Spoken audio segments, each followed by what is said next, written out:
primero que te hace confundir con tuberculosis. Y la colitis ulcerativa, que es el proceso inflamatorio agudo, subagudo o crónico del colon y recto, de etiología y patogenia desconocida que afecta a la mucosa en forma continua. A ver, hablando un poco, y luego vamos a ver la diferencia. La colitis ulcerativa, recto y colon sigmoides, pero de manera continua.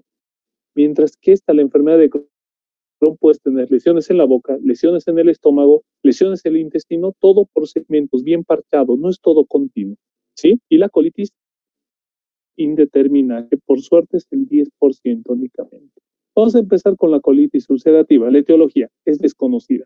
No hay ningún agente aislado que pueda ser la causa. Se dice que es algo inmunitario, una reacción antígeno-anticuerpo. Hay interacciones entre factores ambientales, infecciones, comida y una predisposición congénita o inmunológica que perpetúa el daño de la mucosa. Acá tenemos cuál es la reacción de la enfermedad inflamatoria intestinal, donde afecta la flora intestinal y los factores inflamatorios, como es la interleucina 12, 23, 18, el factor de necrosis tumoral alfa, ¿sí? En resumidas cuentas, tu propio organismo, por algún agente que ha desencadenado, va a empezar a destrozar tu intestino, ¿sí? La presentación clínica generalmente son heces con sangre, a veces diarrea. Generalmente se presenta en niños o adultos jóvenes, produciendo retardo en el crecimiento y en el desarrollo. Hay dolor abdominal que se alivia al defecar y puede presentarse como un ataque único autolimitado o una crisis fulminante, ¿sí? Generalmente vienen los niños o personas jóvenes, ningún antecedente, ¿no? Que empiezan con deposiciones con sangre o que empezó con un dolor en el flanco izquierdo, ¿sí? Esa es su presentación. Al examen físico, por la presencia de rectorragia, puede tener palidez. Hay complicaciones oculares muy comunes, como es la conjuntivitis, la iritis, cutáneas, como es el eritema nodoso, el piodermia gangrenoso, y articulares, la artritis, espondilitis anquilosante. Hay sensibilidad o dolor a la palpación, especialmente en la región de mi abdomen inferior y especialmente en flanco izquierdo. Puede haber taquicardia y hasta fiebre. Acá tenemos lo que es la uveitis clásica. Conmigo quiero que se olviden un poco de que gastrointestinal solo te duele la panza. No, y que ahí está el punto, que si te duele la panza es ahí y solo tienen que estar en el intestino, no. Muchas veces pacientes, yo he tenido pacientes con colitis ulcerativa que no les dolía nada, únicamente presentó uveitis o dermia gangrenosa. Se piensa que es un pie diabético, etcétera, cuando el paciente le hace la hora nada y al final es una colitis ulcerativa. El eritema nodoso, como se puede ver. Estaciones extraintestinales, la artritis. Primera articulación es la artritis, sacroileitis. En la piel, el eritema nodoso, el pioderma gangrenoso. Los ojos, conjuntivitis, iritis. En el hígado, infiltración grasa, hepatopatía crónica, pericolangitis y colangitis esclerosante. Quiero que siempre recuerden que cuando tienen una enfermedad autoinmune, se les puede agregar otra, y esta es colangitis esclerosante. En los riñones, pielonefritis o nefritis, y en general puede presentarse junto con amiloidosis. La evolución puede ser variable, se divide en tres. Un CUSI es su sinónimo, digamos, o su acrónimo. Una colitis ulcerativa leve, que generalmente es más de la mitad, donde hay una diarrea moderada, pocos síntomas sistémicos y generalmente puedes encontrarte reacciones o sintomatología extracolónica. Y la moderada a severa, que es el 40%, que es un dolor intenso, es sanguinolentas, tu paciente hasta puede entrar en shock, dolor abdominal intenso y los síntomas sistémicos. Y el megacolon tóxico, que es una emergencia médica donde el paciente tiene que ingresar a quirófano de manera inmediata. El diagnóstico, ¿cómo vas ayer? Todo paciente que ustedes tengan con colitis, con sangrado rectal, aunque tenga su edad, chicos, que ustedes que son jóvenes, se le tiene que hacer. Antes se pensaba en sigmoidectomía, sigmoidoscopía y ahora es la colonoscopía. ¿Por qué? Te va a permitir ver la lesión y te va a permitir tomar biopsias y cultivo de las biopsias. En la radiografía te puede ayudar en un cuadro severo, lo que es la radiografía simple de colon variado, de igual manera, zonas irregulares de la mucosa. Serología, el PAN, que si está elevado ya es un dato a favor de colitis ulcerativa, y generalmente le pides un examen hematológico, un hemograma completo, electrolitos, pruebas de función hepática, ferritina, CA, bacteriología y parasitología. Esa es la imagen endoscópica de la colitis. Una mucosa nodular irregular continua. Es toda la mucosa que está alterada, friable, sangrante y disminuye el lumen intestinal. Ahí de nuevo. Estas son las imágenes endoscópicas de una colitis. Lesiones ulcerativas serpentiginosas con áreas cubiertas de fibrina con los pseudopólipos, como se puede ver en la imagen central. La mucosa muy friable, fácilmente sangrante al roce instrumental. Para ver qué tan grave es, tenemos lo que es el índice de actividad de True-Love-Width, donde van a medir el número de posiciones, la sangre en las heces, la temperatura axilar, la frecuencia cardíaca, la hemoglobina y el peso. Y por cada puntaje, por cada punto le dan de 1 a 3 puntos, dependiendo si es leve, moderada o grave. Y lo van a clasificar. Inactiva 6 puntos, leve de 7 a 10 puntos, moderada de 11 a 14 puntos y grave más de 14 puntos. Generalmente las graves se les puede llegar hasta hacer una colectomía total. El tratamiento. Primero, soporte emocional. Tu paciente, lo primero que piensa es que tiene cáncer. Es lo primero que va a pensar. Soporte nutricional. Tiene que darle aproximadamente 35 kilocalorías, kilogramo peso día de un paciente. Tienes que mejorar mucho sus proteínas totales, en especial lo que es la albúmina. Antidiarreico, le puedes dar opiáceos, anticolinérgicos y lo principal, la sulfasalacina y los corticoides. ¿Sí? Esos son los dos medicamentos de uso rutinario en estos pacientes. Luego tenemos, cuando ya son unas colitis graves, los inmunosupresores como el 6-mercaptopurina y antibióticos a todo. ¿Cuál de elección? El metronidazol y la rifaximin También se le puede dar los anticuerpos monoclonales en pacientes que no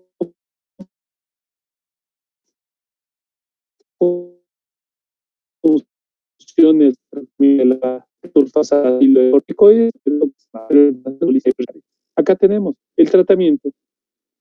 Le das 1 gramo por 3 días, luego 2 gramos por 3 días y lo subes a 3 gramos por día y lo mantienes indefinidamente. Si tu paciente vuelve a tener deposiciones con sangre, le puedes dar hasta 4 gramos por día y lo acompañas con ácido fólico.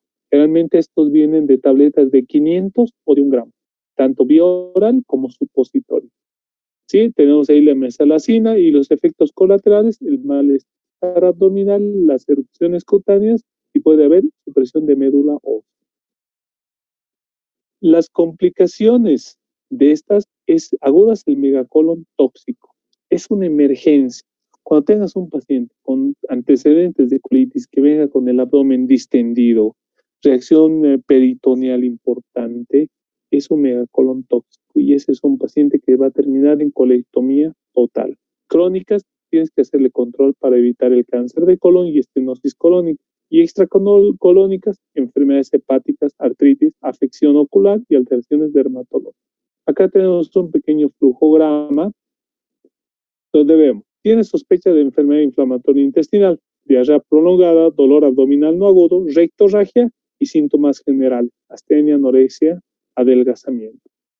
Gravedad. Si es muy grave, lo tienes que derivar ya nomás a un centro hospitalario de referencia. Si no, le pides para iniciar analítica, elemental, hemograma, BUN, CREA, electrolitos, le pides una colonoscopía más biopsia y hasta le puedes pedir un tránsito intestinal y marcadores serológicos. Si con la colonoscopía te llegas al diagnóstico, le puedes dar el tratamiento siempre empezando con mesalacina, metronidazol y al final corticoides, como es la prednisona, 30 a 40 miligramos día, 1 a 2 semanas. pero si no llegas al diagnóstico, sí o sí lo mandas a un centro hospitalario, porque muchas veces una colitis ulcerativa es una mucosa normal que tiene episodios que exacerban, presentas deposiciones con sangre. Entonces ahí hay que hacerle análisis diferente. Esa es la imagen del megacolon tóxico. Les parece una placa normal, pero quiero que se den cuenta, si pueden acercar, el diámetro de la pared.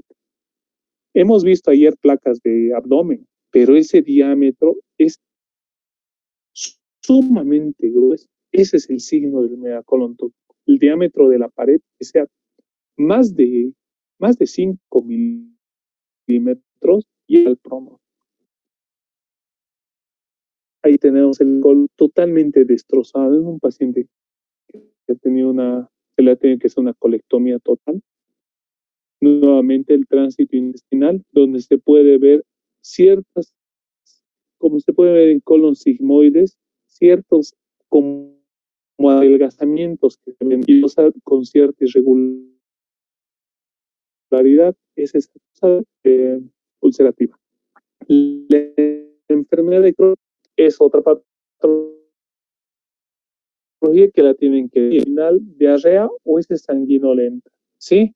Con mayor frecuencia presentan signos y sintomatología general en niños o adultos jóvenes, presentando su segundo pico en ancianos. Intestinales muy parecidas a la colitis ulcerativa y se agregan compromisos del hilio terminal, déficit de vitamina B12 y ácidos biliares, sobre todo hilio.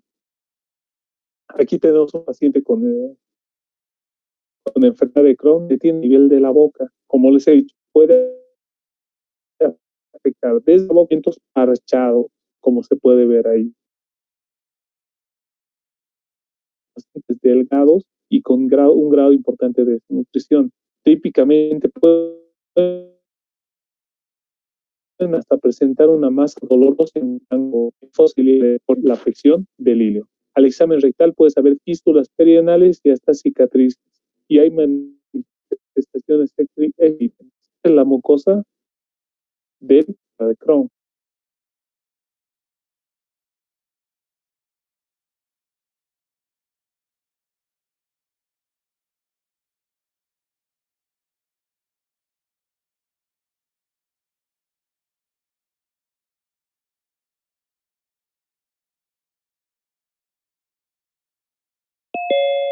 Te hace pensar en TB, pero tú no haces un diagnóstico correcto y le das tratamiento para TB o un Crohn, lo llevas a la tumba.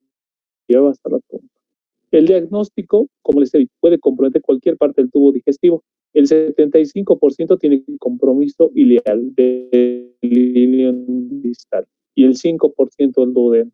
La biopsia a veces no se puede apreciar el compromiso transmural, por eso las biopsias tienen que ser muy bien tomadas. Se le tiene que hacer generalmente una sigmoidoscopía, una colonoscopía ahora, donde puede estar normal en el 50%. ¿Qué te va a ayudar mucho? La serología. El ASCA, el pH, que es el marcador ideal para él. Ahí tenemos mucosa normal con áreas ulcerativas granulomatosas, como se puede ver. Nuevamente, ahí tenemos áreas del intestino donde están las flechas, se ve áreas estenóticas, que son donde se encuentra la lesión. ¿Sí? Este es el colon variado. Nuevamente, cuando uno explora las lesiones intestinales en región perianal, se puede ver ahí fístulas, cicatrices y hasta erosiones, abscesos perianales que pueden formarse por la enfermedad de Crohn. ¿Qué diagnóstico diferencial tienes que hacer? Primero, con colitis bacteriana, Shigella, Salmonella, Entoameba E. coli invasiva, con colitis parasitaria, amebiasis, esquistosomiasis y la balantidiasis, con colitis isquémica. Especialmente esta con un megacolon tóxico, porque la colitis isquémica va a entrar a cirugía y se va a ver el colon negro, totalmente negro. Ese es el punto a favor de él. También con colitis por radiación, es decir, los pacientes que generalmente las mujeres a las cuales que se les realiza radioterapia presentan lesiones a nivel de recto recto y con los sigmoides, ¿sí? Secundaria a la radioterapia, que te hacen pensar en una enfermedad inflamatoria intestinal, pero es únicamente lesiones que son como telangiectasias, vasos nuevos por la radiación. Colitis de transmisión sexual, el gonococo, la clamidia, el herpes, que es muy común, y traumáticos, y similares al Crohn, como les digo, el linfoma, la tuberculosis y la Yersinia. El linfoma y la tuberculosis tienen que pensar que es de alta prevalencia en nuestro país. Como les he dicho, si ustedes no realizan un buen diagnóstico endoscópico y le dan un tratamiento para TB a un Crohn, se te va. Y si le das el tratamiento del Crohn a una TB, peor, se te va en menos tiempo. Entonces tienen que tener mucho cuidado al inicio del tratamiento. ¿Cómo se hace el tratamiento de la enfermedad de Crohn? Igual que la colitis ulcerativa, se le hace sulfasalacina, metronidazol, dieta y nutrición adecuada, más de 35 kilocalorías día, probióticos en todos los pacientes. Se les puede dar hasta 4 cápsulas al día, psicoterapia y en caso de perforación, obstrucción o fracaso del tratamiento, cirugía.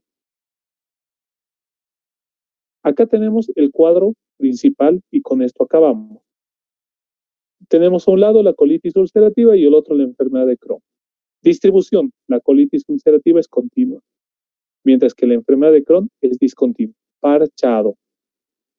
En la colitis ulcerativa el recto está afectado y en la enfermedad de Crohn generalmente es normal. El ilion terminal, menos del 10% es afectado en la colitis ulcerativa y es más afectado en la enfermedad de Crohn.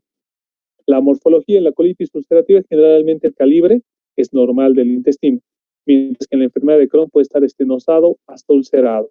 La mucosa son úlceras en la colitis ulcerativa de aspecto granular, mientras en la enfermedad de Crohn son úlceras aisladas de manera de fisuras. La vascularización es intensa en la colitis, mientras que en la enfermedad de Crohn es rara vez pronunciada. La serosis es normal en la colitis, mientras hay serositis frecuente en el Crohn. Las estenosis infrecuentes en la colitis y muy frecuentes en el Crohn. Fístulas nunca en la colitis y muy frecuentes, generalmente externas, en el Crohn. La poliposis es extensa y prominente. Hay los pseudopólipos en la colitis ulcerativa y limitada y poco prominente en la enfermedad de Crohn. La malignización que te lleve a un adenocarcinoma puede ocurrir en la colitis ulcerativa y en casos excepcionales en el Crohn. Y las lesiones anales es más común en el Crohn con un 75% y con menos del 25% en la colitis ulcerativa. Con esto hemos acabado el tema. Como les he dicho, no son temas difíciles ni complejos. Yo sé que ahorita deben estar cansados por la carga de material, entonces yo no los quiero sobrecargar más. Lo único que les voy a pedir es, lean de nuevo, este cuadro es lo más importante. ¿Sí? Es lo más importante del tema. Y el segundo punto es el uso de del tratamiento, especialmente la colitis ulcerativa. Las sulfasalacinas, que es la mesalacina, 1 gramo, 2 gramos, 3 y hasta 4 gramos, y los corticoides de 20 a 40 miligramos de prednisona día. De igual manera, en la enfermedad de Crohn. Y ver respuesta. Si a las 4 semanas de hacer tratamiento no hay mejoría, hay que pensar en otras medidas. ¿Cuáles son los inmunomoduladores? El infliximab. ¿Sí? Y no se olvide, el Crohn lo puedes confundir con la tuberculosis o con un linfoma. Si tú no estás seguro del diagnóstico, no des tratamiento. Bueno, no sé si tienen alguna duda.